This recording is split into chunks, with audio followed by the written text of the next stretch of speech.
So we just met with the building inspector, and boy, it was pretty easy.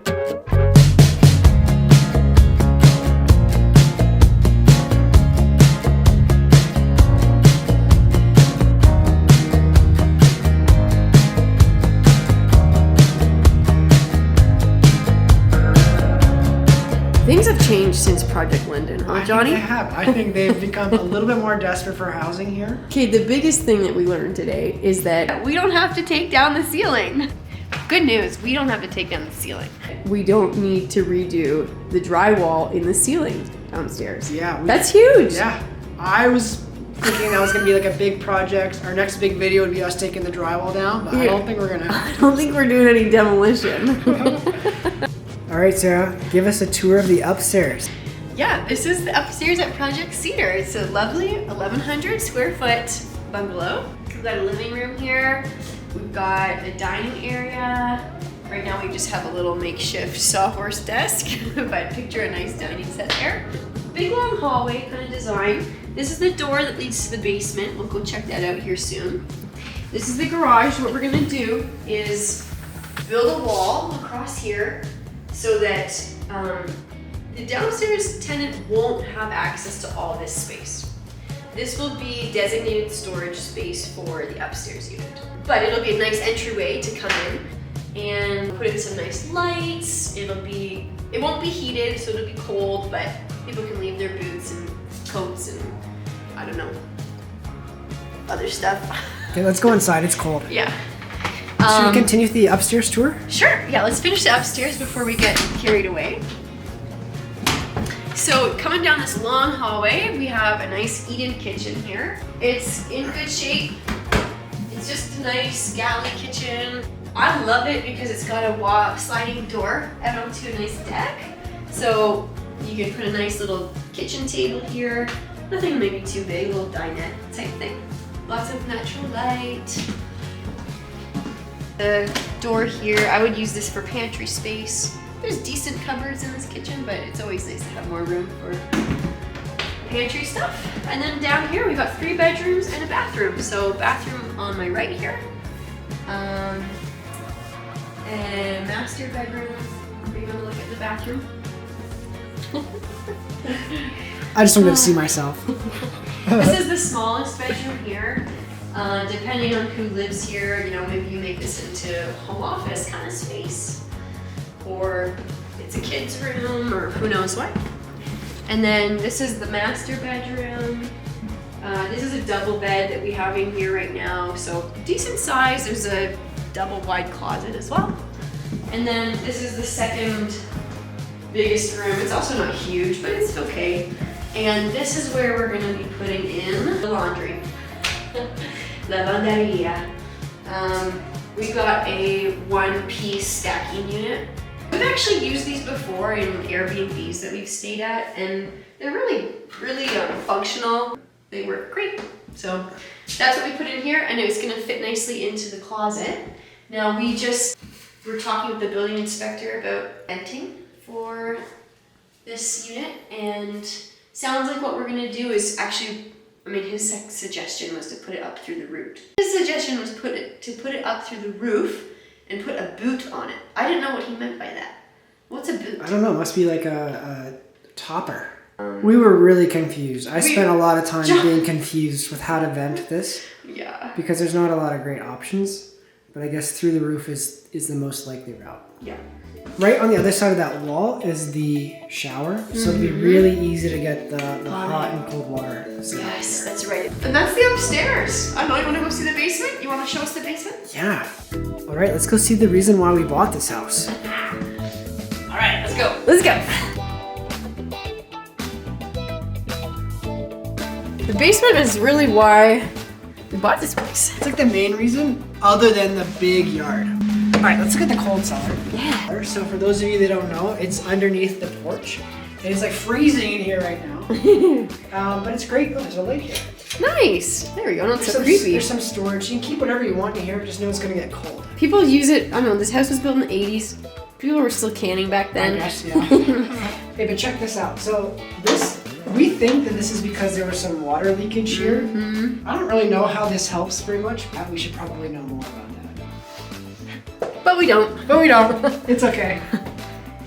We'll keep an eye on it maybe this winter, see if we get any leaking in the floor. So this is a den. It's not actually, the window's not big enough for us to call it a bedroom. So if we put in a bigger window, we could call it a bedroom. Will it be used as a bedroom? I wouldn't be surprised. Can we advertise it as a bedroom? It's a bit of a gray area.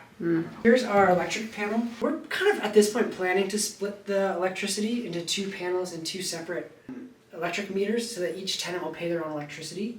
Water and gas is included for free for them. I just think it's kind of nice because you don't want somebody down here like mining Bitcoin and all of a sudden your electric bill is like $1,000. Do people still mine Bitcoin? I don't know, probably, right? So I don't know, we have to figure out where to put the second panel. I don't know if there's space over here. I have no idea what's behind this wall. It sounds hollow. So maybe we could put another one right there. But we should connect with our electrician soon about that. And then we'll continue down the hall here. So most of the work we have to do, kind of the only work, is really the kitchen here. Ta-da! Check it out! And I don't know. It's got some quirks. It's got some quirks, but we can make it work, I think. Yeah. There's already hookups for like a washer and dryer. There's already venting here for the dryer. So we're planning on putting washer, dryer, sink, put the oven over here. So this is a self pump. Not an ideal spot. And the previous homeowner ran this all the way up into the main stack that drains out into the street. The building inspector said that's not to code. We have to reconnect it up here. So we have to push the water back outside. Honestly, it kind of sucks a bit because that's gonna pump a bunch of water right onto the walkway. It's gonna like get icy, it's gonna freeze and thaw, but that's the code. And it just seems like a safety hazard to have water gushing out onto your walkway. Okay, we're gonna go into the mechanical room, one of my favorite rooms. It's where like the heartbeat of the house is, right? So we have the furnace, That's a good way of putting it. yeah, the water softener. Yeah, I don't know, a couple things I could say. I know this is little. I like this furnace because it takes really wide furnace filters rather than really small ones. And if you have tenants, you don't have to disrupt them as much to come in and change it. And I also just worry about it less because I'm not concerned that it's gonna get too dirty too quickly. The lighting here is awful. We're gonna improve that. I like bright lights, so we'll add a lot more lighting, I think. The big thing the city cares about is fire safety. So in this room, we've got 2 options. We either need to add a sprinkler system or we need to drywall the entire ceiling. So it's a little bit challenging to drywall the whole ceiling because there's pipes and wires going everywhere. With a sprinkler system, it's a little bit tricky, I would say, because you get the sprinkler system installed and then it's supposed to be checked every single year. The city doesn't currently check that the sprinkler systems are checked every year though. So you could in theory get a sprinkler system installed, but if there's ever an issue here with fire, You'd want to make sure you're up to date on your checks. yeah, otherwise you're probably in like some doggy doo-doo if I had to guess. We'll get quotes for both and then see how that informs our decision making. Should we go look at where the water comes in? Yeah. So in the kitchen over here, we're standing in the mechanical room. This is the kitchen. There's this closet, and we're actually going to use this for our fridge. We're going to pop the fridge that's just sitting behind me right now in here. And take the door off, of course. Yeah, and take off the door. And just kind of tuck it in. We'll make it look nice. This is the water line from the city, from the road. Okay, so bathrooms in here. It's pretty much good to go. Jonna would point out for you that this shower is really nicely designed because the controls are back here. You can turn on the water, get it to the temperature you want before you have to even get wet. Our other one at Project Linden's not like that. So for a legal duplex in our municipality, the minimum ceiling height that you need is 6 feet 5 inches. And we also have been learning about for multiplex properties what the ceiling height is. Like a triplex? Turns out it's different. Yeah, like a triplex or a fourplex, the minimum ceiling height becomes a little bit more, 6 feet, how many inches? 11? Yeah. 6 feet 11 inches. So something to keep in mind if you're looking at multi-unit properties beyond just 2. So under the bulkhead, what is it? All right, so our lowest spot, I think in like the whole house, is 6 feet. 1, 2, 3, 4, 5, 6, 7, 8, 9, 10, 11. 6 feet 11 inches in the lowest area. Wow. So that would, if we wanted to make this a triplex, we could. Yeah. Okay, and then non-bulkhead? All right. What have we got just throughout? This basement has amazing ceiling height. What have we got, Johnny? All right, we have like 7 feet 10 inches, 9 inches. Sweet. You wanted to say something else? Well, one of the other things we learned from the building inspector is you have to have an outlet every 6 feet along the wall. So let's say we added little mini walls here for this bedroom.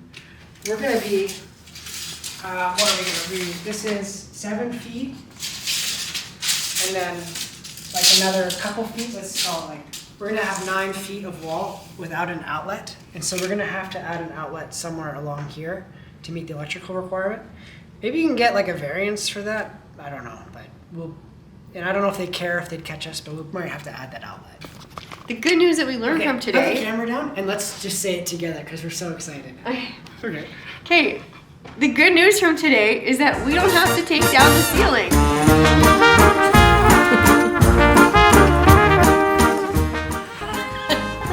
I should have stretched first, right? No. I kind of don't know why we thought we had to. Maybe, but just because we did it. You know what? It's just because we did it at the previous project.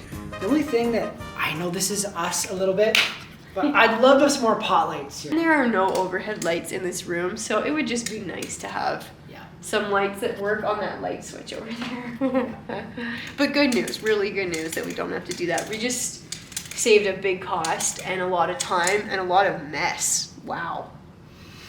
That's right. I can't believe it. Yeah. Okay, Sarah. Sarah, what are we doing next? I'm kind of like, what's the next step now? Well, we're a little confused because we thought we were tearing down the ceiling and doing demolition, and now we don't have to. So I think it's just like really prioritizing getting that upstairs washer and dryer set up. yes, So figuring out what is all the steps to do with that. yes. We're gonna get water there, which is easy. But figure out the drainage and the venting. We'll have to figure out. We'll figure it out. I don't think either of those things. Well, maybe you could do the venting. I'm gonna look into that. Yeah, The drainage, you're supposed to get a plumber to do the drainage. yeah, But we can at least do some thinking around how that might work, where it might flow. yep. Good news, we don't have to take down the ceiling. We need to send some updated drawings to our building inspector.